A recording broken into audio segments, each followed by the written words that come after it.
Oyun tası parası, kes ana su bıstege, kes ana su sana su. Осылайша Аяз ата мен Ақшақар тілі бал бөбектердің тақпақтарын тыңдады.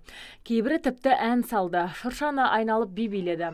Ертегінің жағымды кейіпкерлері бүлдіршіндерге естен кетпес қойылым көрсетті. Сондай-ақ келер жылдың бір белгісі болып есептелетін жеті қазынаның бірі итті ортаға алып, кішкентай көрермендерді шаттыққа кенелтті.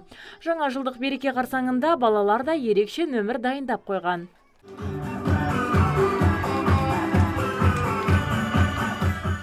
Үшінші мегаполистегі мамандандырылған бөбектер үйінде ата-анасының қамқорлығынан айырылған перзентханадан шыққан нәрестелерден бастап 4 жасқа дейінгі балалар ем қабылдап тәрбие алады. Бүгінде бұл мекемеде 80-ге жуық бала бар. Мамандар сәбилердің тек мереке қарсаңында ғана емес, басқа күндерде қуанышқа кенелгенін қалайды.